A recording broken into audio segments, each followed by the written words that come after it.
our first keynote speaker, and we have a lot of really good keynote speakers. Our first keynote speaker is Ken Gourlay, who's Fife Council Chief Executive, and Ken is also, I'll get this right, the chair of Fife's Addressing the Climate Emergency Board as well. So Fife does have an Addressing the Climate Emergency Board.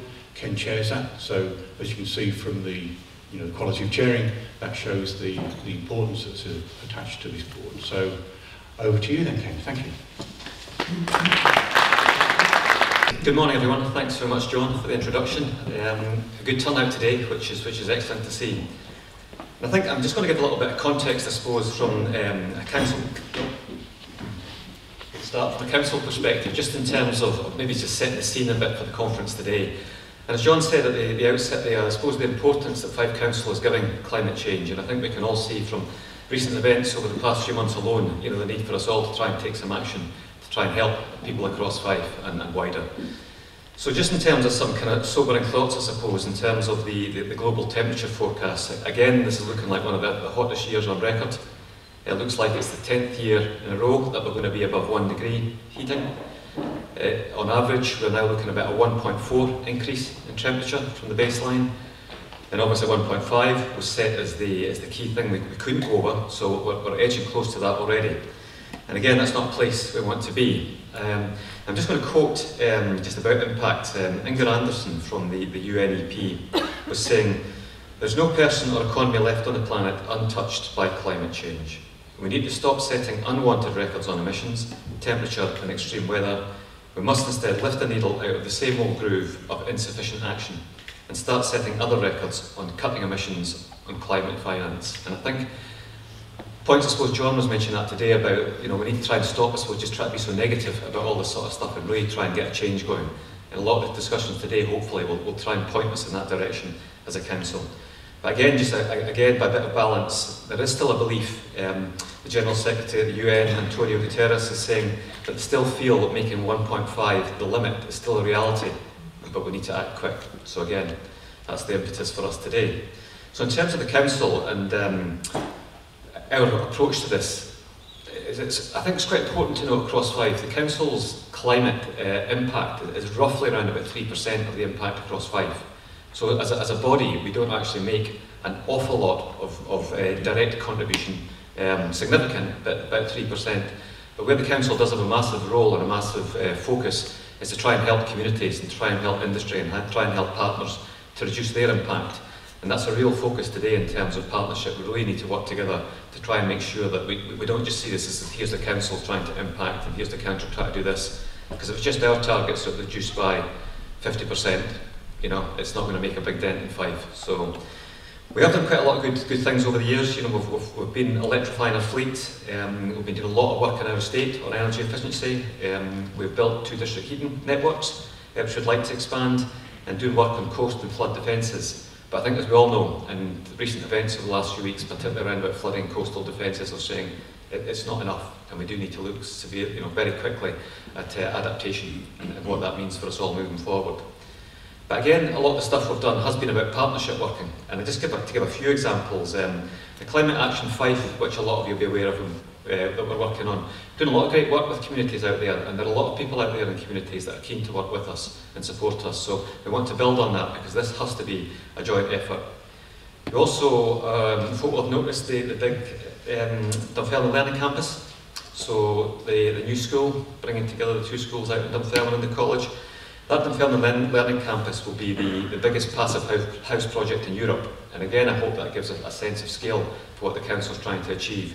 And there'll be an opportunity for more discussion on that later on. Council again was successful working in partnership on the hydrogen project down at Leven. So again, we're going to be looking to put hydrogen in there as a test case. So again, good stuff happening in Fife. And again, building on that, we've got the Leven Railway coming in and work with SEPA on green action travel routes and river restoration. And again, working with the Coast and Countryside Trust on river restoration projects. So there are a lot of things going on. We're also looking to refresh our climate strategy ourselves, and that will be going to our Cabinet Committee in January. And that again is about trying to probably condense the current documents that we've got and try and get a bit more targeted of what the real outcome is for Fife and how we can move towards it. Again, we all recognise finance is a huge challenge in there, but we can't just put that in the back burner because of the financial challenge. And we need to look to see how we can protect the communities and the infrastructure, such as coastal river-based solutions, and working on vacant and derelict land as well, which is a great opportunity for us. So there's a lot going on across Fife. I really want you to contribute today. I think, as I say, by the numbers we've got, I think nearly everyone that booked has turned up, which is fantastic. So welcome you all today. Please contribute, and I hope you enjoy it. Thank you. The next keynote speaker is Jack Evans, who is the, I'll get this right, Central and Fife District General Manager for Scottish Power Energy Networks. When we've had Jack, I'll bring Ken back up as well, and then we should have time for a couple of Q&As as well. So, thank you, John, and thank you all for having SP Energy Networks here today, or as we're more commonly referred to, so I need to remember that, as SPEN. You touched on collaboration there, and we know we are absolutely a central stakeholder for Fife Council and some of our partners here today in achieving your and our net zero goals. So I'm delighted to be here today and set out some of our businesses' approaches and some of the things we are doing to help get there. So, who are we? As John said, I'm Jack Evans. I'm the District General Manager for the Central and Fife District. But before I go into us locally as an entity, I thought for some people in the room it might be worth touching on who SPEN are as a kind of larger organisation. So we are a district network operator, which means we are a regulated entity by the governing body Ofgem. We come to an agreement of where we can invest and how we can run our networks. But we operate across the central belt of Scotland. You can see there, some of the North Wales, and we approach into England. So we touch those three countries as we go through that. In the north, kind of the more focused area here that you'd be interested in, we operate 6 geographic areas. Specifically the one you're interested in is Central and Fife. We are, as you can see in the map, probably one of the smaller geographic footprints in the area, but you'll be pleased to know we actually, on our current investment plan, attract one of the largest amounts of investment, so we have got a great opportunity to do something special in Fife. From a local district, we operate 2 depots, one in Bonnybridge and then the other up in Glen office. And we employ around 110 to 130 people direct out of those depots, either in office or in field. And we're supported by a lot of our central functions and headquarters and by quite a large contractor base to help us deliver the investment and the works we require. So what are those works? Well, fundamentally, we need to construct the electrical network up to 33,000 volts, make sure it is there as we require it. We need to maintain it, we need to carry out the required investment on that network and actually do the boots on the ground work. And we also need to provide fault response in the event that it breaks, which inevitably it often does. And hopefully the winds this morning have not caused too much problems as they've been here today. And we also have a key role in facilitating new connections onto the network. And that could be in the terms of load, for people drawing the electricity, or it could be generation, battery storage, all these good practices. And I think that's probably one of our key roles in enabling the path to net zero. Government targets, as you know, are strict there, and it's encouraging to hear that at a local level in the communities we are also pushing to reach those net zero targets. Networks are critical in doing so. We need to create the green energy as a country and as a wider piece, and we need to be able to take that green energy to where the load and increasing goes as we see the decarbonisation of transportation and of heat that you spoke about, the air source heat pumps, the district heating networks, all decarbonisation of the network, and it's important that we power that with the clean energy. So we need networks to get the electricity from where it's generated to the load centres is a critical thing. And just to touch on that, I'm pleased to say that in the Fife region, we already have around about 480 megawatts connected to our distribution network, which is quite a lot. And then by 2030, we're expecting to connect a further 500 megawatts of renewable energy and a further 500 megawatts of battery storage, which can be a key enabler in making sure we can use that green energy when we need it. So by 2050 in the Fife region alone, we will be looking at 1.5 gigawatts of connected either battery storage or renewable energy direct to our distribution network. So we've got a lot of challenges on how we do that. We are, as I say, a regulated entity. We are tied through investment plans to the government, but we've had quite successful agreement reached this year, and we've got a 5-year plan. Some of you might have heard of it, Rio ED2, where we are investing up to £3.3 billion across this SP Energy Networks business.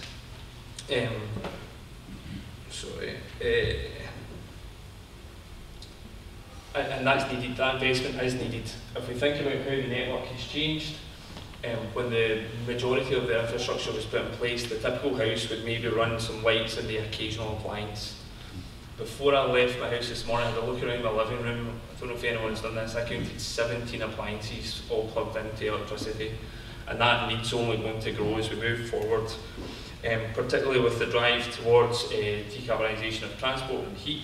We expect to see the peak demand double by 2050, so that puts a huge strain on our network. So we've got kind of 4 focus areas that we really need to touch on. We need to create that additional capacity in the network to make sure it can flow through. We need to manage increasing complexity. I've touched on battery storage, renewable energy, distribution. That's a total change from the traditional model of the coal-powered power stations generating through transmission and down to the load centres. Now we've got a much more dynamic network, power flows moving backwards, forwards and up and down the voltages, so we need to control that. We need to make sure the network is more resilient. As we become more reliant on the electrical network, it's more important that that is constantly available, and power cuts are less and less tolerable, and nor should they be. And we need to help our customers with vulnerability. Very similar to just a day-to-day reliance on theirs, we are seeing an increasing amount of customers become electrically dependent on our network, so we need to make sure we can provide them services in the terms of, if we do get a power cut, if we have a planned outage, how do we help them through those periods. So at an operational level, what does that mean for us? So reinforcing the network, one of the first things I touched on there, absolutely critical. Relatively, dare say, an old school approach in the fact that we need to get bigger cables, larger transformers, and that is something that we cannot get away from. We will need to do that to a degree, but we've had some real success stories of that already in Fife. I can talk about our Cooper Grid solution, where we spent, I think it was over £10 million we invested in a new grid supply point which had previously constrained the connection of renewable energy and load connections on there. That's been a success. With renewing the asset, inherently it becomes more resilient, but also as we speak today there is a project ongoing to connect not Switchpower, a third-party generator site of 50 megawatts by February of next year. So that's a good success story for us. A kind of more in-flight project to touch on is our Garbridge and Andrews project, and I think there'll be some people in the room who have been consulted on that, involved in the project, where we are going to install 2 new primary transformers and release 32 megawatts of capacity onto the local network, which will help grow and see some of the decarbonisation of some of the future sites. And then we've got the resilience of the network. So we need to reinforce, but it's important that we make that network more important. So we are currently working through our investment plans to renew things like our overhead lines, which is particularly important for our more rural areas, because they are really susceptible to environmental conditions which our underground cables in our cities and towns are lucky to avoid. To give you an idea of scale on that, on one of our voltage levels at 11,000 volts, over the next 5 years we're going to change over 2,000 volts and over 80 kilometres of conductor and bringing them up to spec. So that line, we'll bring them up to a higher spec, which is less likely to fault, but we also install automation and smart monitoring on these networks, that should they fail, we can restore customers quicker, we can locate faults, we can see them coming, and we can manage that in a much quicker and more efficient manner. But that's the high voltage stuff, arguably the sexy bit if you're an engineer of the network. I would actually say the battlefield can actually be on the low voltage networks. So, as I touched on before, just your domestic property, the way that uses the electricity and load has vastly changed over the recent periods and continues to do so. We've seen things where a traditional design would see one cable go in to serve multiple properties.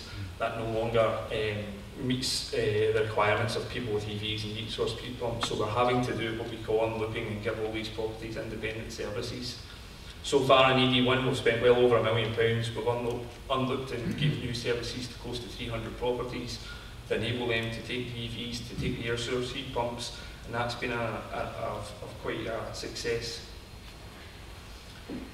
So that's the network, and I could go on about that for hours, but we're probably losing quite a few people in the room, so I'm going to move on. Building a net zero workforce, absolutely critical. I myself have been really lucky to come through our apprenticeship scheme, and that's something that we continue to do. Traditionally that was a trades-based apprenticeship, and we've moved that on to project managers and project engineers that we bring through an apprenticeship route to build that workforce. And that route gives us people who've come from roots up and gives us a good operational knowledge of our product, but also gives us really high retention rates, which is important, particularly as we see the labour market's been so transient just now. But that won't suffice what we need to do, so we are looking at other things. We are bringing in people from other sectors, retraining, building them forward, and working through that. And I'm pleased to say in our Fife depot, I think at our peak last year, we had 25 apprentices being trained up across a workforce of what I said was 110, 120, plus what's supported through our contracting population. So that's an absolute key thing for us to develop a workforce that can do that, because those investment levels are growing year on year. And then the last one, the one probably the key bit we're here for today, is collaborating with local partners. I've touched on some of the jobs there. We've had real successes working with Fife Council, with Q's done a lot of work with some of our head of planning, and we have got a dedicated role in local in the district, a head of planning and network improvement, to do exactly that, to use the funding that we've got available to and actually craft that to the most efficient, most valuable investment projects, so that it works not just from a network point of view but for communities. And I think that's something that we need to continue to develop, and it's been really encouraging to see that happen. I think the Leaving project that Ken touched on was one of those key successes where we were able to, with target investment there, to release capacity to allow some of that decarbonisation, and that's really encouraging.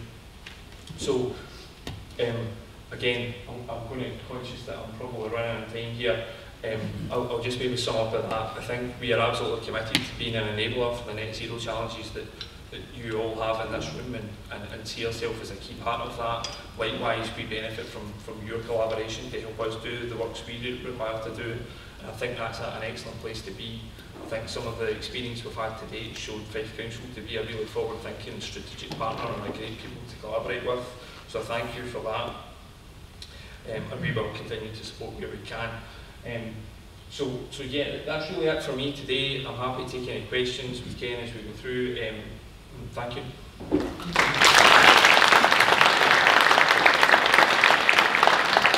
It's nice to be followed by the inspirational speakers as well, so I'm going to try my best here. Lovely to be here today. I've driven across from, I had to drive here, from Dunfermline this morning, but you might recognise from my surname that my family is from Fife, Dyke. I've even got a hill in Fife, Tarvit Hill. Go and have a walk at Tarvit Hill when you get the chance. Right, I'm going to try and do a little bit of, I've got a number of sort of things pinging in my head here, and I do have a presentation. I've got about 12 slides to rattle through. The reality check, I was thinking the actual title of the presentation, it doesn't really fill you with sort of hope, but actually, just listen to what's been said already. I think there is a huge amount to be hopeful about. I've been running SSM for a little while now. We had a session here, I think it was around about 2006, and we wouldn't have been having these conversations. I think we had a network of very committed sustainability, climate change officers across mainly local government. We were a local government network at the time. And in many ways we were trying to get these issues onto the agenda. But we've had year after year after year of political commitment, policy commitment to this space, and I think that has really changed the narrative, and the science has really sort of changed the public discourse in this space.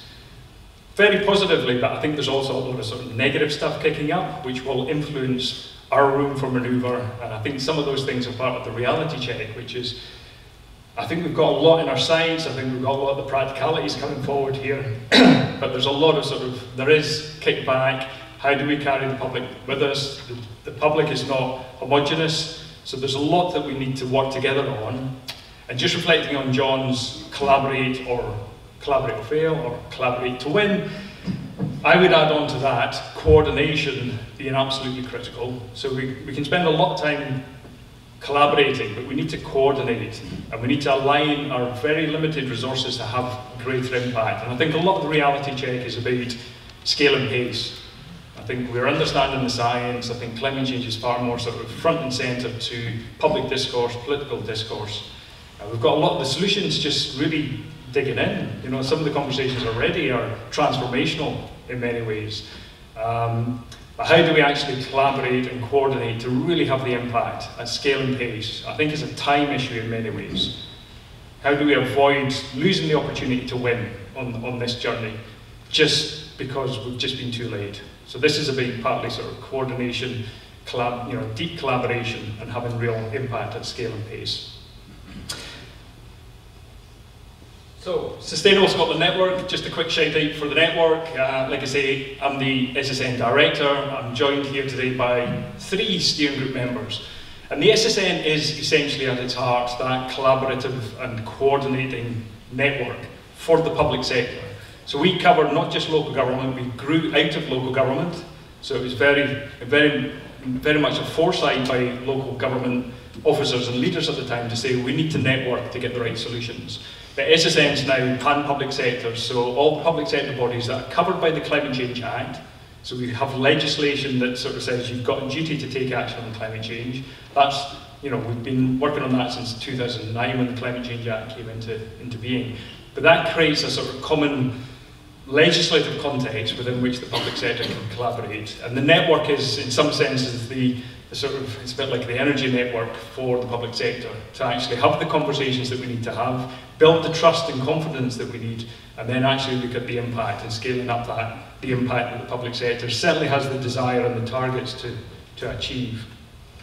And we do that through bringing forward more consistent approaches. We often talk about more common rules. We need to know sort of the rules of the game. What do we need to focus on? How do we do these things effectively? We need better tools to get the job done. And we need a huge amount of collaboration and sharing good practice and sharing bad practice, when have things not been successful, and let's avoid making those mistakes moving forward. So that's the network. It's established, it's an asset in Scotland, it's quite unique in the UK, and it has a huge amount of buy-in. We're not a hugely expensive network. The team based at Edinburgh University is relatively small, but it's the power of the network that really makes this impactful. And we do get the support from all 32 local authorities into that secretariat to make it effective. But just in terms of the reality check, some of the thunder's been taken out of this slide in the sense that it's been referred to already. The emission gap, things are not looking hugely positive at the global level. So we may make some progress in Scotland, in the UK, but is that going to be reflected across sort of global progress? And I'm sure a lot of people in the room will have clocked the sort of reality check that's coming from the UN. And the expectation that at the moment, looking at the analysis, we're on track for a 3-degree rise. So we're well off track in terms of 1.5. And it's not just like a little thermostat that you turn the heat of the planet up and turn it down. It's all nice and cozy. When you go through these temperature levels, far more significant impacts and potentially runaway climate change. So that's the sort of nightmare scenario. So we need to keep it below that 1.5. Even if we go over the 1.5, we need to sort of claw it back over that time period. But the message from the UN, not looking great in terms of the policies and proposals that are in place globally. And even from our own Climate Change Committee, just last year, looking at Scotland's plan to deliver on its ambitious targets, 2045 net zero, the basic assessment is we've not got the clarity in terms of the plans and projects in place, and then the consideration about the reality of delivery. I think there's a bit of a sort of dynamic in all governments, which is if we've got a policy, therefore it will happen. And I think where the SSN comes in is to have that honest conversation about what is the reality of delivering those policies. But even the CCC is looking at the climate change plan to say it's not fit for purpose. We're not seeing the detail and the scale of policies and proposals in place to really set Scotland on the course that it now needs to go. We've made reasonably good progress since 1990, but it's the years ahead that are really sort of the reality check in terms of what we need to focus on. So 2 sort of relatively recent comments in terms of globally, it's not looking like we're on track. And in Scotland, we need the plan and we need the pathways. And we're great in terms of strategy, ambition and targets. And in some senses that's reflected a little bit across all organisations. public sector, private sector, even community groups are great at sort of saying, we want to set this ambitious target. But do we have the sense of what are the pathways, what are the real technological and behaviour change steps that we need to take year on year, and how do we track that progress to make sure that we're not veering off track? I've mentioned the Climate Change Scotland Act. Within the Climate Change Scotland Act, public bodies' duties, so all public sector bodies have a legal duty to address mitigation, adaptation, and to do it sustainably. We as a network are fleshing that out. We're bringing forward new guidance. Guidance is always really important for public sector bodies in terms of what do we need to do, how do we do it. So we're working on that new guidance now. That will come out for consultation in the new year. And it'll come into effect probably a year later. So if you've got views as stakeholders, feed it into that guidance. I know our steering group members are looking at that document to say that is the rule book that we'll be looking at in the years ahead. So we need to get that right. But at least we have that legislative driver, which doesn't exist in a lot of countries. Just digging into, well, in relation to the legislation, we also have mandatory climate change reporting for what is now about 188 major players in Scotland. So about 188 public bodies report to the Scottish Government effectively, essentially to the public, but the SSM Secretariat and the SSM Network coordinate and manage that process, and we do undertake the analysis. You can find all the reports on our website, and you can find our analysis of the yearly submissions on the SSM website. So if you want to have a look at how Scotland's public sector is performing, the information is there. This has taken a number of years to develop, and it's taken a number of years to get a level of maturity within the reporting, and it's taken us a number of years to get some sort of time series, you know. But credit to the network, because it's really the network and the steering group that's really kept the focus on this. It's been very easy for civil servants as they come and go not to really pay these reports due attention. So it's the network that's really sort of kept this eye on the ball. So we've got overall stats in terms of the amount of, the amount of emissions from the public sector, and based on various what they call scopes, the fuel that the public sector burns, the energy and electricity that we use from the grid or from renewables, and then a whole range of sort of scope 3 wider influence aspects that public sector bodies are reporting. So that data is there. What I'm just going to do is sort of draw up what we think. I've been doing a wee bit of work with John Wincott just over the last few days, looking at Fife's, I think scope 1, scope 2, scope 3 emissions, some of your energy consumption, and then how that compares to the national picture. This is the national picture. Don't worry about the detail. The key message from this is the scope 1, I need to get my scopes right here. The scope 1 emissions are pretty much flatlined, which is essentially gas and fossil fuels, petrol and diesel, on the whole. So the fuel that's being burnt in vehicles and fuel that's being burnt on site within the public sector. Pretty flatlined from the data that is reported to us. Scope 2 emissions, which is primarily electricity from the grid, has reduced in carbon intensity, and that's mainly being driven a little bit by energy efficiency, but mainly by the fact that the grid is greener. So in terms of collaboration and partnership working, public sector benefiting hugely from the work that's been done in Scotland around large-scale renewables. So when you plug in, it's greener in terms of carbon intensity, so we all benefit from that. Scope 3 emissions, we've tried to separate out. There's a range of scope 3 emissions that can be reported, like business travel. It's not directly in the public body's vehicles, but it's being used for business purposes. So we've got a track on that. The problem with scope 3 emissions is it's very variable in terms of what people report. So at the moment, I wouldn't pay too much regard to the detail in those lines. But we are starting to see public bodies looking at their procurement influence. How do you use your procurement to drive positive change? The problem is once you measure it, it looks huge in comparison to your direct emissions. And so Ken, your issue in terms of we're only sort of 2-3% of direct emission impact, but you can have a huge influence in terms of your spend. The issue for us is we don't want people to sort of measure this to the nth degree and then just say, oh, we've got a massive problem, because it's really hard to measure that year on year. What we want to do is look at the actions, and I think it's actually more a positive opportunity for the public sector than a negative. What we don't want is the public sector berated because you spend money and you have a carbon impact.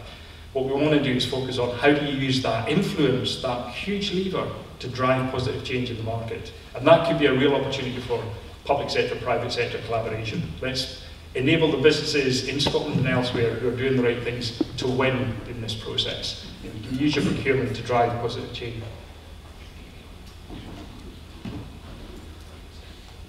So, Fife, just a little snapshot. Thanks for doing the number crunching, John. Keep you on time as well, sorry. Scope 1, Scope 2, Scope 3, in many ways a very similar picture to what's happening in Scotland as a whole. You are benefiting from the fact that the grid's greener.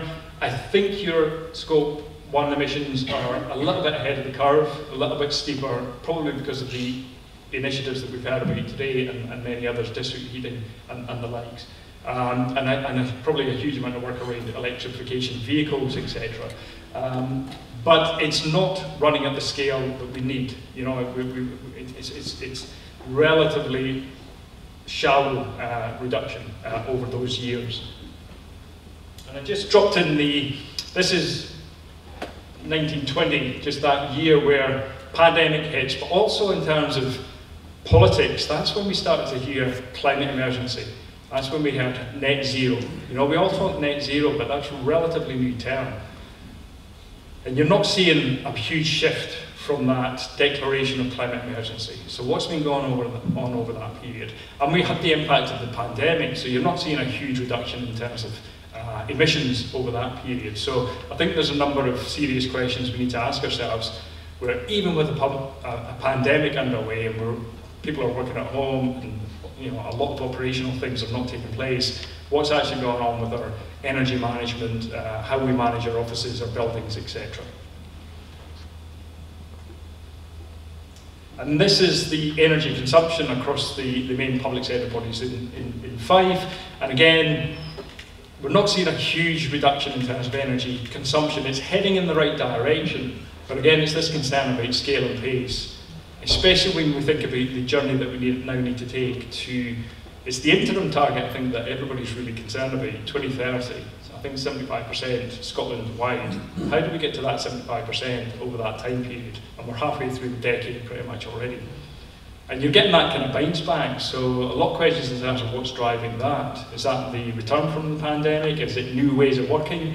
Is it actually delivering services, but we can deliver them in such an energy-intense way than we used to before the pandemic? So we're maybe just using more energy to deliver the same services.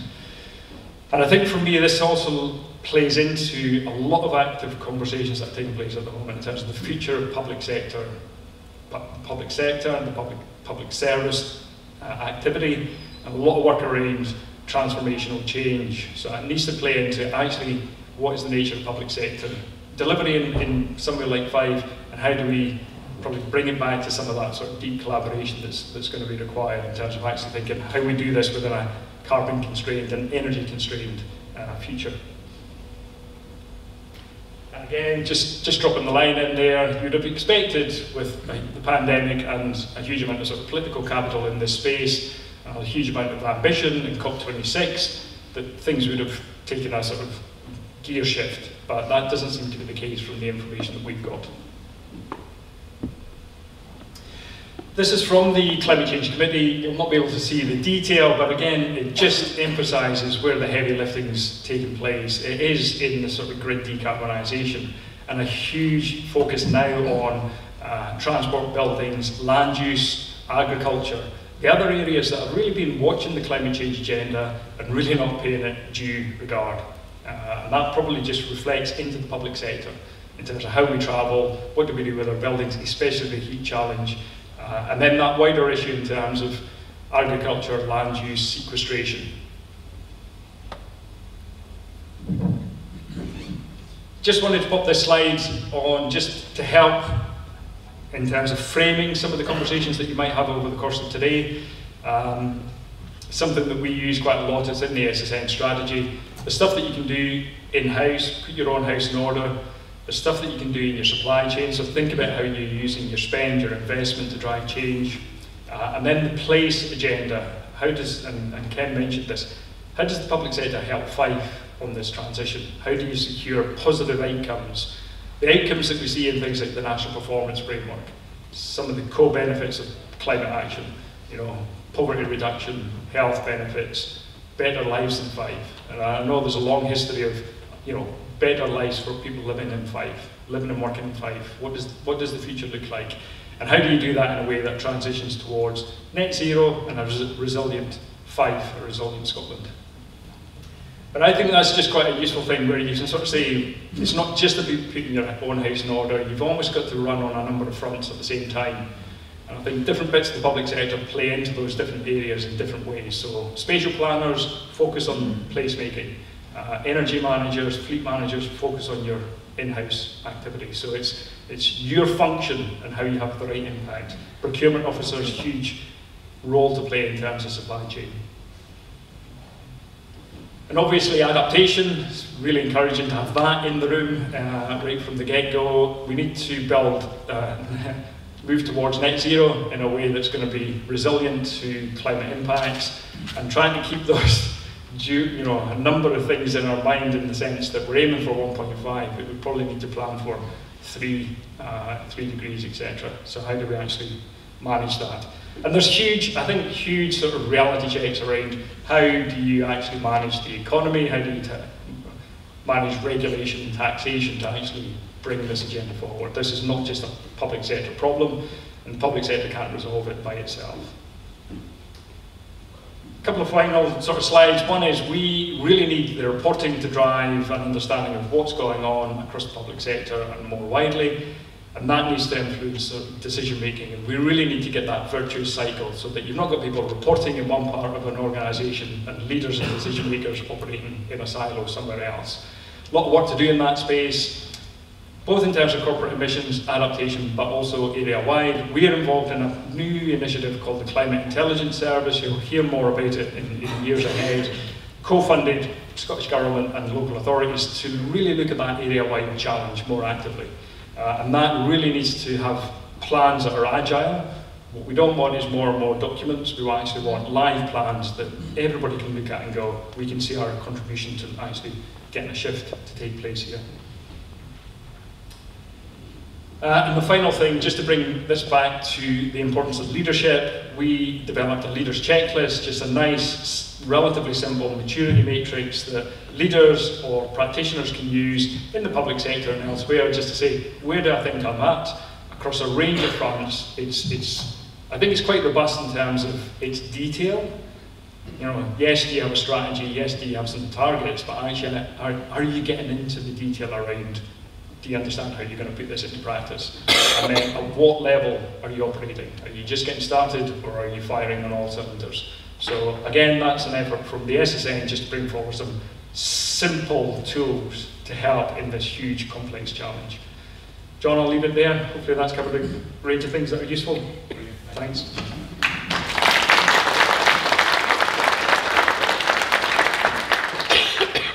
So for the next 15 minutes, hopefully 15 minutes, before I get chucked off the stage by John, I'm going to give a bit of an introduction to climate adaptation, so just to get us all on the same page for the workshops later on this morning. So hopefully this is what a lot of you have already seen or maybe experienced in your own organisations. So we'll start with an overview of what climate adaptation is. So adaptation is all around reducing or managing the impacts of climate change in our communities or in our organisations. So this is things like flood management, looking at wildfire resilience, and our resilience to heat waves, for example. Slide change. It will keep me quick if it's changing on its own. So this is different from mitigation, which is all around reducing our greenhouse gas emissions that contribute to climate change. So things like sustainable transport, energy efficiency, and renewable energy. So it's important to distinguish the two so that we're able to effectively find co-benefits between the two areas and any potential trade-offs as well. And in this diagram in green, there's an area where they kind of naturally interact with each other. So So things like looking at land use, forestry and education, for example. And we'll talk a bit more about that in the workshop, about the kind of interactions between the two. So adaptation is any action that will help us moderate potential damages due to climate change. And you might have already heard the term resilience used as well. So this is in relation to our ability to cope with shocks. So basically our ability to kind of bounce back after we've suffered from a flood or a heat wave, for example. Sorry about that, I don't know why it's changing on its own, there's a ghost in here. So what I've heard said before is resilience is the ambition, it's our overall goal of adaptation, and adaptation is a key method of getting to that stage. So for example, if we look at Climate Ready Clyde, their motto is all around building a resilient, prosperous and fairer Glasgow City region. So resilience is kind of this all-encompassing, we're looking at our climate risks, but also looking at things like health, because a healthier community, a healthier area will naturally be more resilient to things like heat waves and floods. So some examples of extreme events that we've seen in Scotland. So summer 2022 seen record-breaking heat across Scotland and in the UK. And actually the top 10 warmest years in Scotland have all occurred within my lifetime. And that's from records that have gone back around 140 years.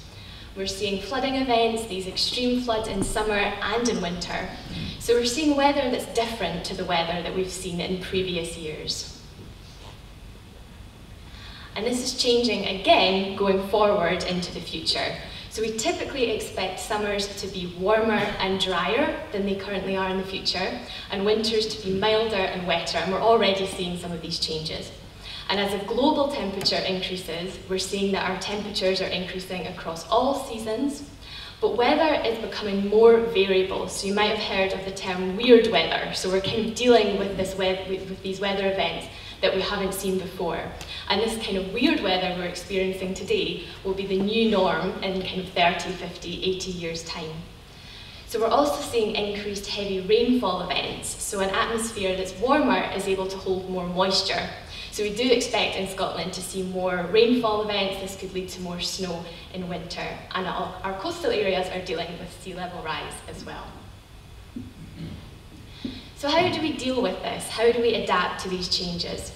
So the first stage is really around awareness. And I think we're getting there. We're realising that the weather we're seeing today is different from what we've seen in the past. And we need this awareness that that's going to change again going forward. So if we're looking at infrastructure projects or buildings that we're building today, and we want them to be functional in 10, 20, 30 years' time, we're going to need to build them in a different way. So looking at things like drainage and making sure the buildings are resilient to heat, for example. The second step is around identifying and assessing our key risks, and that will look slightly different for different regions, communities and organisations, and we'll delve into that a bit more deeply in the workshop. So then we can come on to implementation, so looking at how could we respond to these risks, and then how will we respond to these risks. And I think there's this kind of gap in implementation that we're seeing all around the world, the adaptation implementation gap.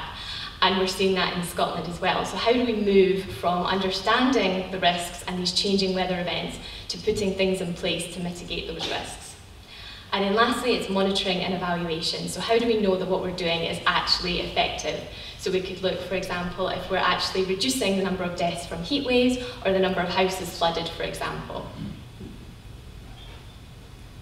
So I think climate risk is a term used quite often, but risk is a word that we use in our everyday lives as well. So what do we actually mean when we're talking about climate risk? So climate risk is an interaction of the hazard, so a rainfall event or a heat wave, for example, with the exposure, so that would be how many houses are on the floodplain, and vulnerability. So are there communities in that area that are particularly vulnerable to that event? So is there hospitals in that area, for example? So when we come to look at reducing our risks, we can do so through these three branches. So we could look at the hazards, so making our buildings more heat resilient. We could look at exposure, so looking at flood protection measures, looking at the number of houses that are on floodplains, for example. And we can also look at vulnerability. So here we see the intersections to health, for example. So making sure that our populations are healthy, looking at poverty levels, social protection measures, that it can increase vulnerability and reduce risk that way as well. I put up another definition there from the TCFD that some of you may report your climate risks to. I think this is quite interesting because the definition of risk is very all-encompassing. It's potential negative impacts of climate change. And this is slightly different to, I think, how we're used to seeing risk, which is kind of the probability times the outcome. And what we're seeing is that works quite well if we're very aware of what we're facing, but when we're in these kind of uncertain times and we're seeing events that we've never seen before, we need this kind of new approach to risk and a way to look at low likelihood but high impact events as well. So linking to the tipping points that George was talking about in our climate system, how can we build resilience for these events that we may never have to come across before? So a lot about how we deal with climate change is our attitude to risk. So I have a question for you. I'm going to ask you to participate. So the first question is, are you more risk averse? So do you tend to avoid risk in your everyday life? Or are you more risk seeking? Are you more comfortable with taking risks? So you can maybe think about your attitude to personal insurance, or maybe if you're the kind of person that arrives at an airport 3 hours before the plane leaves, or just as it's leaving. So hands up if you're more risk averse in your everyday life. Do you tend to avoid risk? Okay, well, I think that's maybe the majority. Okay, hands down, and hands up if you are more risk seeking, so you're quite comfortable with taking risks. Oh, okay. I think it's quite a split balance there, actually. It's quite difficult. So what about your organisation? Is your organisation or your community group more risk averse or risk seeking? So hands up if your organisation is more risk averse. Do you tend to avoid risk? Okay, hands down. And are you more risk seeking? Is your organisation comfortable with risk? Okay, so I think there's definitely more organisations on the risk-averse side. So that's interesting. It is usually one of the first questions that you'll be asked on a risk assessment or an adaptation plan. So once we've looked at our climate risks and understood what kind of risks we need to deal with, how can we adapt to these? So here are some examples of different adaptation actions from around the world, and some of these have been implemented here in Scotland as well. So things like heat action plans have been implemented in many cities across India, and these have been able to reduce the number of deaths from heat waves. And this is things like training healthcare professionals, painting roofs white, and making sure that everyone in the local community has access to water. And this is something we're seeing in Scotland as well, local community groups coming together, looking at what can be done in their region before an event, but also being able to check on vulnerable people during a heat wave or a flooding event as well. And there's some nature-based solutions there as well, which I think we'll be talking about a bit later on, so I won't dwell on that too much. But green spaces are a great adaptation measure. So they provide shade during heat waves, they're able to take in extra rainfall during flooding events, and are good for our physical and mental health, so kind of tick many boxes there also for climate mitigation. And so community gardens are really important here as well, things like green roofs and making sure our surfaces are more permeable. So this is sometimes called de-paving, so making sure that we have enough grass and soil in our gardens and community areas rather than these unpermeable surfaces. So how do we know that our adaptation measures are effective? What does good adaptation look like? So this is taken from one of the Climate Change Committee reports focused on adaptation that has the 10 top principles for what this looks like. And we'll cover this a bit more in the workshop, so just to have a discussion about a few. There's the one around integrating into other policy areas that I think is really key. So looking at what mitigation actions are being done and making sure that adaptation is in there as well. So we've heard about new schools that have very energy efficient, have all solar panels and everything, but are built in a flood-prone area. So making sure that we're looking at both mitigation and adaptation, and also nature as well, is really key. Also into other policy areas such as education. So we have an adaptation skills gap. So how are we able to embed adaptation decision making into things like education policy as well? So I have another question for you. So we've talked a bit about what adaptation could look like and what effective adaptation looks like. So do you think that the community that you live in is well adapted to the risks of climate change? Or do you think there's improvements that could be made? So hands up for yes, I think my community is well adapted to the risks of climate change. Few maybes? Okay. Hands up for no, I think we need more improvements in our community. Wow, okay, that was fairly, okay. So second question, is your organisation well adapted to the risks of climate change? So hands up for yes, my organisation is well adapted to the risks. Yeah, higher number for organisation, okay. And hands up for no, my organisation needs to make quite a few improvements. Okay, definitely more on that side, okay. And lastly, is Fife well adapted to the risks of climate change in general? So hands up for yes. Maybe? Okay. Hands up for no. Wow, okay. I'm not sure I'm doing very well as an inspirational speaker, John. I think we have a little bit of work to do. So I think the Climate Change Committee generally agrees with this. So this was from the 2022 Progress Report. Unfortunately, this has gone out of date overnight. We're now on the 2023 report, but there's kind of similar headlines. But the report from this year does say that progress is being made, so we're seeing positive steps there. Something that really remains, I think, is this need to look at monitoring and evaluation. And I think that's a really positive thing to look at that really requires collaboration. So this will involve looking at adaptation targets, what we want the future to look like for our communities, for Fife and for Scotland. So that will involve a high amount of collaboration with communities, with school groups, with really everyone in the local area to see what that could look like. We don't want to be monitoring and evaluating the wrong thing that's actually leading to increased vulnerability in our communities. And just to end with a few of the outcomes from the SSM report on adaptation. So George kind of stole my thunder on this first one. But we looked at how different public sector bodies in Scotland are dealing with risk assessments, so the number of bodies that are taking risk assessments. And we put all 188 public sector bodies in Scotland into one of these 4 categories. So bodies that are taking no risk assessment, up to bodies that are taking an advanced risk assessment.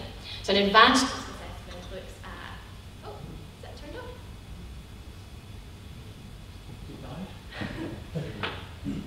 Is that your way of saying it's done?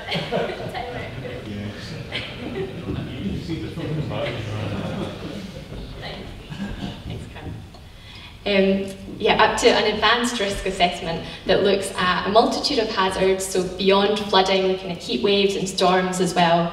It also includes looking at a range of potential future scenarios and involving stakeholders as well. Sorry. So when we look at how many bodies have completed an advanced risk assessment, we see out of the 188 public sector bodies, 4 have completed an advanced risk assessment in Scotland. So I think we're still at this kind of early stage where we're looking at risk, we might not always trusting the risk assessments that we're doing. So I think it's really about getting to that kind of limited assessment, the first kind of steps of looking at adaptation into this more advanced stage. There are positives though. There's no local authorities that have not started looking at their climate risk. So it's positive, but there's still kind of a way to go there. And it's a similar story when we look at the adaptation actions that have been taken by the public sector. So again, we grouped the 188 public sector bodies into these 4 categories, from bodies that haven't taken any action yet to bodies that have taken advanced action. So we see that 43% of bodies are taking some action, so again, kind of begun that journey into assessing risks and looking at what adaptation options could be implemented. But we're not quite at that advanced action stage of having a multitude of actions that link to particular risks and how we mitigate them, and also look at how we can monitor and evaluate that over time. So that's me. So just to talk a little bit more about the adaptation workshop, where we'll delve into this in a bit more detail. So we'll talk more about the risks that your organisation is facing, and we'll look at some of the potential options that could be put in place to try to mitigate those risks. And we'll all leave with an action as well on how to take this forward in our own communities and organisations. So I'll leave it there. Thank you. So the next pair of speakers, we've got a double act this time. Don't break the microphone like Emma did though, please. The topic is tackling the biodiversity crisis, designing a nature network for Fife. And our speakers are Rachel Howlett and Nick Bowen. We did our presentation as a PDF, so it's a bit glitchy, but Nick's going to scroll my slides, and I'll scroll through Nick's slides. We've dropped the lights because it's quite visual as well.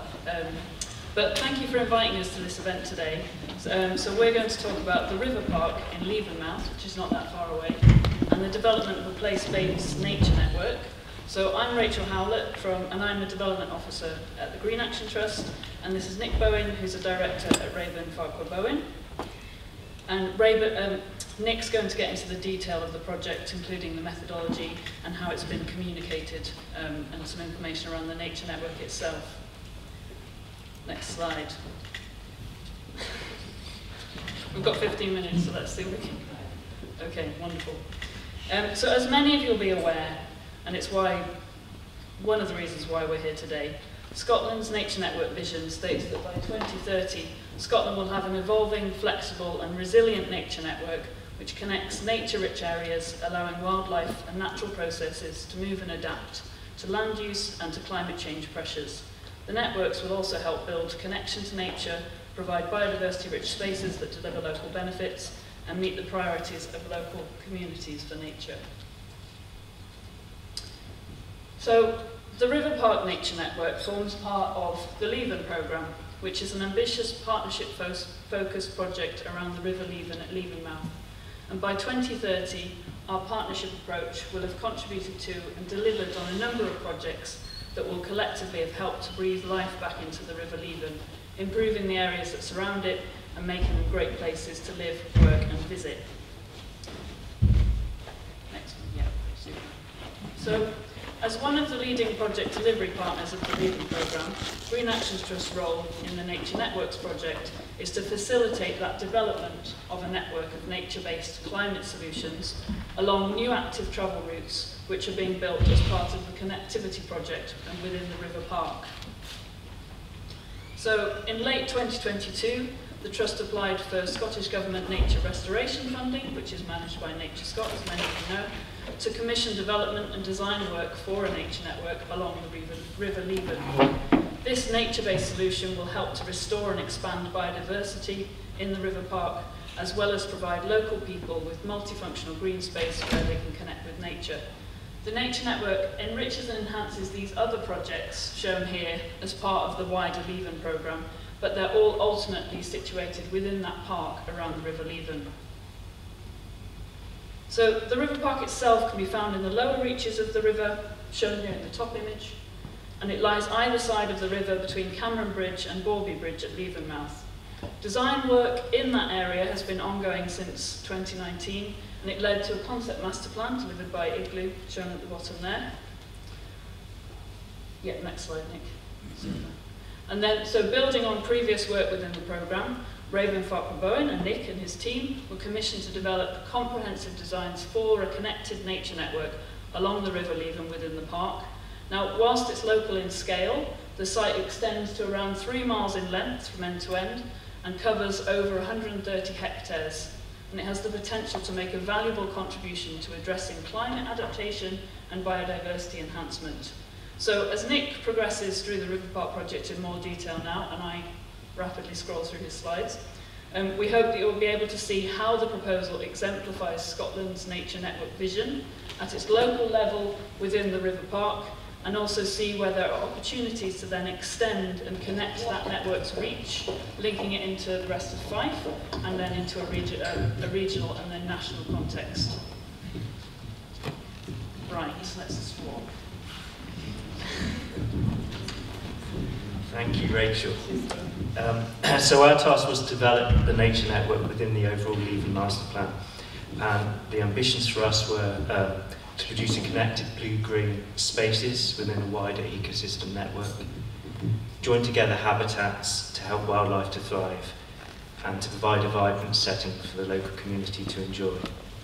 And we decided to present this in the form of a story map, which is a GIS-based interactive website.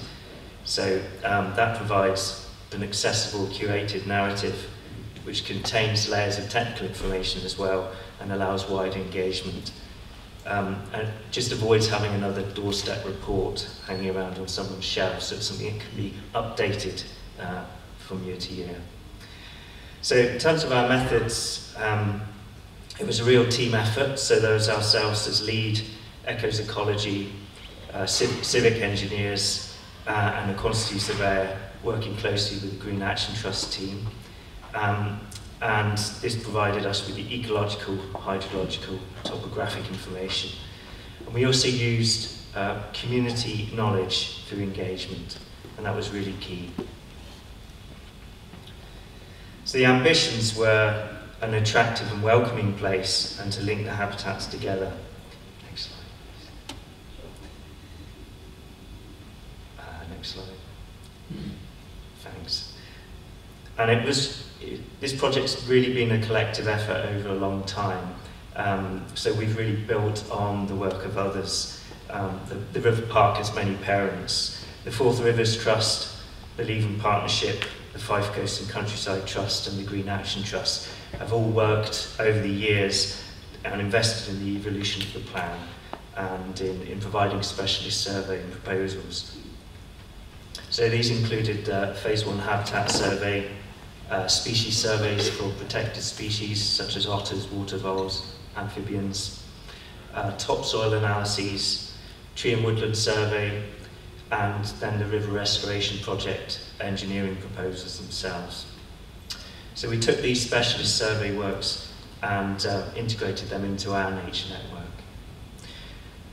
We also used the research and policy support from the local biodiversity action plan and for technical information such as that on grassland management and agroforestry. Next slide. So the site itself, it's the river valley. It has a great variety of habitats, some of significant ecological value, but also there's much municipal landscape of low diversity. You can see some of the types of habitat here. We've got wet woodland and fen and marsh in the bottom of the valley, but we've also got extensive areas of mown grassland on the valley sides. This is one of the most interesting parts of the site, which is an extensive swamp wetland, which has actually been created by a Scottish Water sewer main, which has acted as an impoundment along the riverside. So quite a nice byproduct of an engineering decision. So I'll say that all the graphic information we have here is on our story map, and there's a table as you come into the foyer area where there's a QR code which you can scan. That will take you to the story map and you can explore it for yourself because it's perhaps not so visible here. Yeah, thanks. So I think the challenge we had, just looking at engagement, this was a real key part of our work, which was key to understanding a deeper knowledge of the place, people's aspirations and concerns, and how people could be involved in the future transformation. So I think faced with this huge site, we had the problem of working out how we could eat this elephant, and we decided we'd take 4 broad themes which seemed to make sense to us. And these themes were water, woodland, open habitats and people. And we start with water because it's a river valley and the water only goes one way. We can design most things, but we can't make water flow uphill. So the concept of the water is to provide connected wetland habitats from doorstep to riverbank. So we're aiming to disconnect rainfall from road gullies and to bring it into the park, and this will reduce combined sewer load and the risk of pollution from combined sewer overflows. It will also use the water to combat drought risk in future and to enhance wetland habitats. And as Emma alluded to, using the landscape as a sponge just makes good sense. There's also using historic laid structures as linear ponds to store water and to nourish wetlands. Next slide. So here you see the the valley wetland system. And then as you zoom in scale in the story map, you can interrogate each of the elements. So it was designed as a cascade system where you've got the housing and the roads at the upper level falling down to the river at the bottom, and then we're integrating swales and wetlands during that journey. It was important we had a sound technical design for this as well, so civic engineers really worked to prove the concept, and this allowed them to engage with the technical authorities such as Fife Council, Roads and Scottish Water for approval.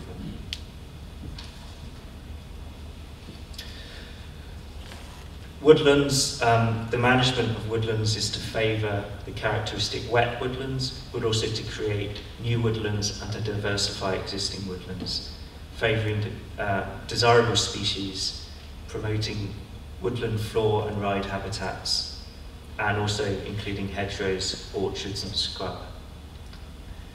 So we go from a landscape scale in that previous diagram to more compartment scale management, which you can see here. And this is just some further looking at how the information is to make the nature network deliverable and manageable in the future.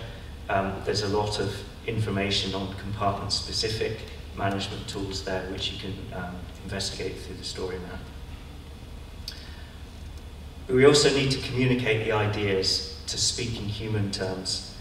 So we've used a lot of before and after sketches, you can see here, which are in the form of what we call a swishy, so you can sort of alternate between them. Looking at open habitats, Bug Life did a really interesting piece of work on beelines, which are pollinator corridors in the landscape, and this valley was identified as a really key part of the local network of beelines. So we've sought to maximise the value of pollinator habitat. Sure. As you say, you've got to stand outside and you've got your workshop as well. So yeah, sure. So I think a key thing for the project really is to avoid technical jargon and to speak to people in sensible language. And management, the project has to be a long-term effort requiring collective action, partnerships and organic delivery. It has economic value, and some of that economic delivery can happen at the local scale in local communities. And also finally, it serves grassroots actions, so it's a real opportunity for local engagement.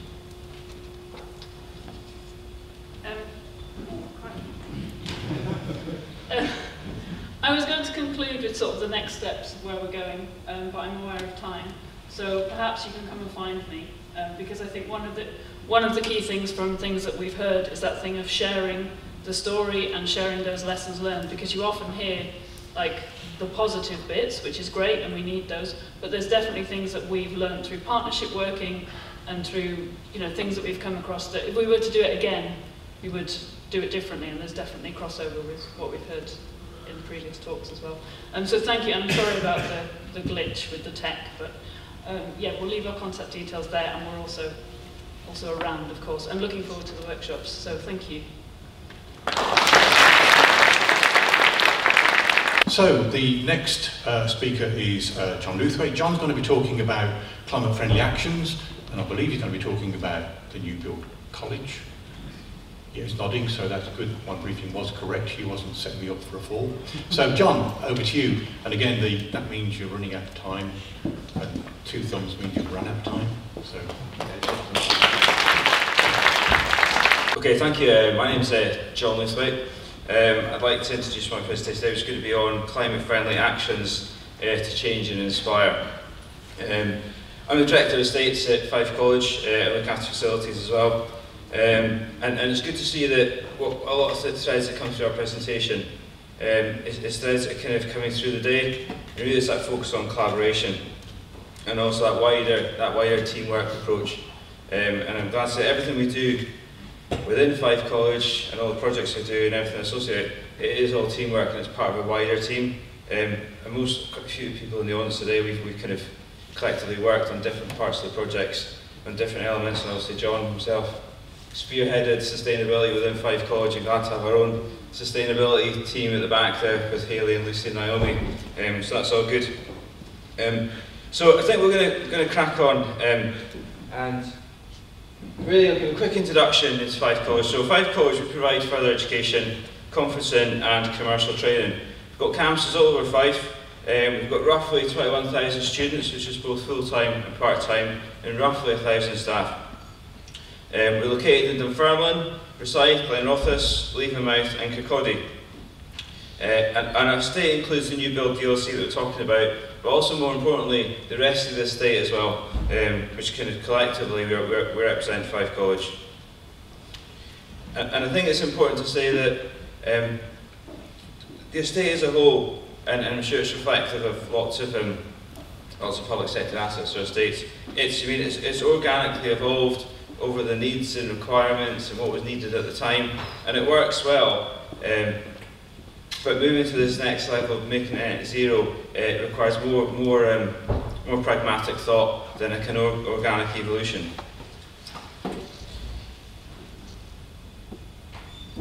So in terms of Fife College's net zero targets, just as a quick summary, in terms of our scope 1, we're looking to reduce our direct emissions by 2028. Our scope 2, zero indirect emissions by 2030. And scope 3, net zero for all other indirect emissions by 2035. And I'm sure you'll see that they're very ambitious targets, ambitious for a reason, to make us push on. And also we need to see in this journey we're going on at the moment how we can achieve them, and if need be, reset that programme to make sure we're achieving realistic targets. So in terms of our climate change strategy and our aims, we really want to tackle greenhouse gas emissions and embed resilience within our operations and infrastructure. We're looking to act socially responsible across all our campuses and operations, and act collaboratively to develop a green skills workforce, and that's obviously part of what we do as the college. So I'll move on to talk first about the Dunfermline Learning Campus, which is a great project.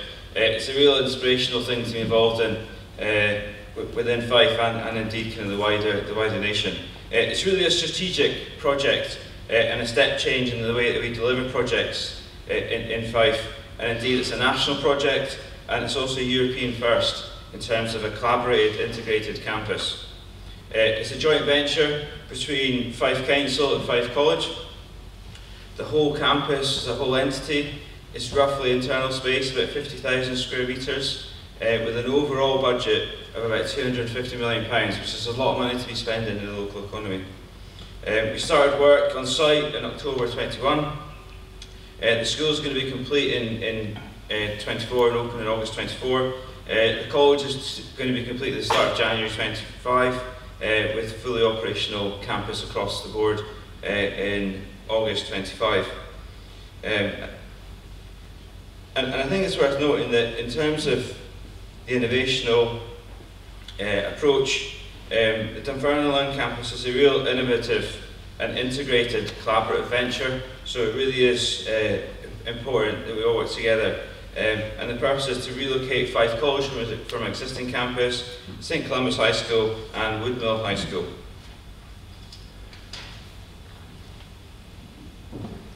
I think one of the key aims for us really is to make sure that we're delivering collectively a first-class and sustainable learning environment, while building on existing partnerships and developing learner pathways to developing key skills and to also help build the economy. So in terms of our collaboration with Fife Council, this is a single integrated campus, but it's two teams with two separate projects, with two separate funding streams, separate independent governance structures as well that need to be combined, and all external drivers. But collectively we had the same joint approach and joint goal. But we took different routes. So the council adopted a passive standard to deliver in their schools, and the college adopted a Scottish Futures Trust net zero building standards approach. So in terms of the design, The schools were designed to passive from inception, so they were on a passive journey from the outset. The college, however, we were developing our design conventionally up to RIBA stage 3, which is kind of a concept design, so it's quite well developed. At which point we managed to obtain additional funding to then become a net zero project, and we became a net zero pathfinder project, so a learning project. Every item at that point in time can essentially paused the design, reviewed every single item in the project, every material, every design process, our supply chain, to make sure that we were kind of complying with the nature of the building standards that we'd adopted.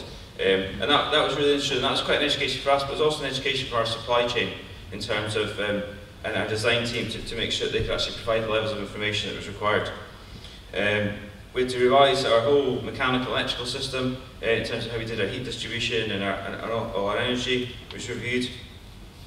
And I think really, I'm going to talk mostly about the college element today, but we're going to go into much more detail about the collective project and the campus as a whole, and the schools and the workshops.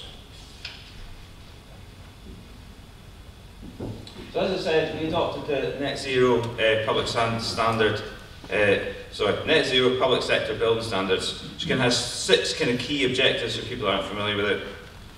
Really, making sure you find the right place and you've chosen for the right reasons to be in the right place. That's objective 1. Then you're looking at your embodied carbon, the carbon within the building during the construction period. Then look at the operational side, how the building's going to run when we're up and running, its whole life cost and its whole life modelling over the duration of the building, and ensuring that we're fulfilling really good indoor quality and environmental aspects. And as I said, we were a pathfinder project in developing these standards, and I think they're continuing to evolve as learning develops. And there's lots of different parties involved in developing these standards.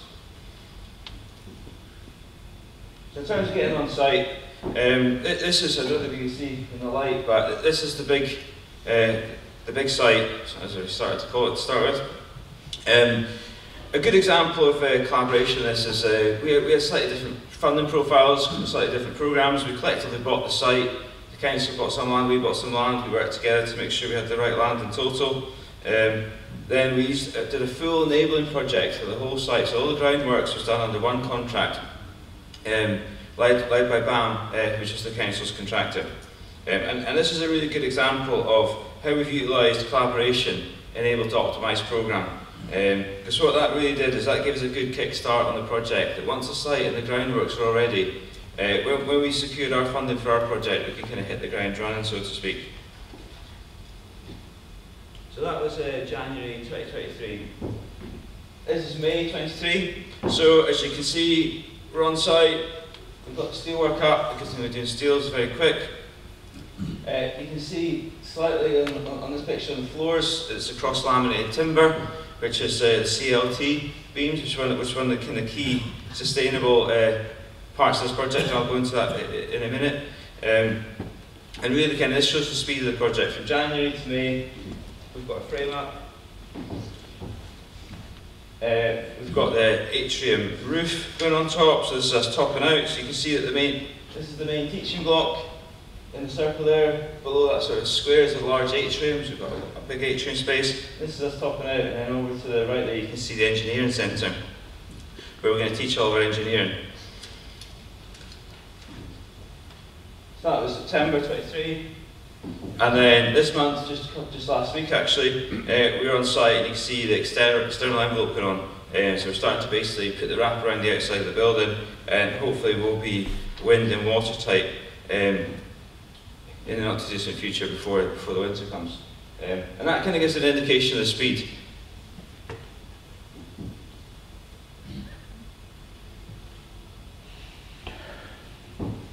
So with the power of technology, hopefully this is working, hopefully everybody can see this. This is a time-lapse video of the site from inception to present time.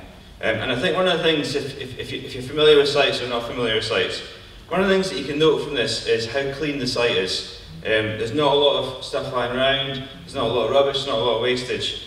All of our materials are really arriving just in time. So they're arriving on site and they're going straight into construction. Lots of the items are fabricated off-site. So essentially, instead of building on-site, it's more like a Lego or Meccano set, where you're building stuff that's made to fit. So you bring it on-site and it fits. There's very little fabrication on-site, which really helps. It helps with your weather, helps with all the conditions when you're building. So you can kind of get much more control. Good examples of this is obviously the steel frame. The steel frame is designed, manufactured, it comes to site and it really just flies up. The same with the cross-laminated timber beams. They literally just slot into place. And all of our mechanical and electrical equipment is all kind of modular, and the schools have a very similar approach. So these items will have whole racks of equipment that just lifts in, bolts in, and then we connect all the pipes, and it's then supposed to have to fabricate it on site. And that really cuts down on wastage, it cuts down on, it gives better quality, and makes sure that essentially everything's right. I think one of the things that I would note about this project is it's kind of cutting edge technology. It's quite pioneering in terms of what we're doing, and we're still learning the process in terms of we're learning how that works. And one of the key things that we've used in this project that is actually quite simple technology. So one of the key things that we've managed to do is to reduce the weight of the building overall. So by using the cross-laminated timber floors, which is basically big timber that's laminated and essentially big sheets of plywood in a non-technical way. Engineers will not like me using that term, but it's a kind of basic way to understand it. Instead of having slabs of concrete. So when we put the wood on, it's much lighter. And then if you've got a lighter floor, the bits that's holding up the floor is much lighter, so the steel is much lighter. So you're saving materials on your steel. And then because your overall structure is lighter, your foundations are lighter, so you need less concrete. So actually, you've reduced your whole mass and your embodied carbon and your actual full materials just by using a kind of simple concept. We say about 25% of the embodied carbon normally expected in a structure of this size, and it's really the cross-laminated timber as well as the 95% recycled steel beams that enabled us to kind of achieve that. The whole campus is only on electric, there's no gas. We use heat pumps for our power, and we've really used extensive uses of modern methods of construction and modular fabrication. And I think that's really kind of foresight, and I think in some respects the fact that the building looks like a normal building but is actually really sustainable is actually a really good message. And I think this example is just really about the power of collaboration. We collaborated in terms of our optimum time and use of resources, collaborated in our design process, our external landscaping. We collaborated on our stakeholders, including Scottish Funding Council, the Council, Scottish Futures Trust, the design team, main contractors, and this is all a collaborative approach to developing a net zero campus. I think in summary, collaboration drives increased value on all levels. And essentially, this is where we need to end up. This is the artist's impression of what it will look like when we get complete. And to be honest, it's going pretty well. I think everybody that's involved in the project can say that I think as a project it's going well. It's a really good news story for Fife. We also have a lot of labour on each site, which is good because that's all local money going back in. Each site has roughly about 400 labour operatives at a peak point on site, so collectively there will be nearly 800 people on site a day, on all different types of subcontractors. So that's Dunfermline. Right, I need to rush on. Right, so what I did is I didn't want to talk about Dunfermline on campus all the time, but actually our existing estate is probably equally as important, and that's reflective of what most people have. So in terms of Kirkcaldy, we've got a Victorian building with a 1990s extension. In Glen we've got a 1970s with a 2000 extension. We've also got a new build campus in Levermouth, we're relatively new. We're building a new build campus in Dunfermline. We've got our campus in Rosyth, which is 1950s, 1970s, and we're disposing of our existing campus. So really, our estate is reflective of probably everybody's. And what we really need to do with it is to get to net zero. So the approach that we've taken is a full condition survey of everything, to draw that line in the sand, say what have we got. We then look at a space use study to say how are we using the space, what's the utilisation like. We then look at how do we want to use the space in terms of our optimisation, and then we look at how we decarbonise the estate as a whole. And alongside that we take a fabric first approach. So I think if you look at the condition surveys, the one thing about condition surveys, anybody's experiencing it, you get a condition for the line in the sand, what it's like today, but then it says in 5 years' time you need to replace your boiler. I think the difficulty we have with that is that we're not going to do a like-for-like replacement. So in 5 years' time, we're probably not going to replace a boiler with a boiler, we're going to do it with a heat pump. But it's not a direct correlation. So we then need to think, right, what's the associated impact? We need to look at the heat distribution model, we need to look at insulation, we need to look at windows. So actually it becomes a full project in itself. And I think that's why it's important to have the condition survey, which is the line in the sand. So then we look at our space, how's our utilisation? This is again organic growth, things that developed the way that were needed at the time. It's not been looked at holistically. So what we're looking at is a holistic view of how do we use our space and is it right? I think then we look at trying to optimise the space. So if we could do anything, how would we model it? Where would we have our departments? Where would we have our locations? Where do we keep space, get rid of space, get more space, and develop the optimised solution? We then look at all the fabric of our existing estate, make sure that it's all right, and where we can replace the stuff as we go, we replace it. And then overall, when we do those projects, we build a digital twin. So what we can do with our whole estate, once we've got the condition surveys and all the information on fabric, we get a digital twin which enables us to do thermal modelling, heat modelling, and it also enables us to do free tests. So we can test any type of kit or any type of improvements we put on our buildings on a simulation, which then can tell us what is the best way to spend our money. And that's really useful going forward. It's useful for funding applications and all sorts of reasons. And it really just tells us how we perform if we change things. So in summary, we have a permanent ongoing cycle of improvement. And I think one of the things that we need to emphasise through the college, and which I think we're doing a good job at the moment, is we have to have a master plan, which is kind of what we're developing at the moment. Sustainability is led by sustainability. We have to have constant look and feel, so developing a consistent brand and a feel for the students. It's got to be functional and future-proof, and also has to create a safe and well-being environment.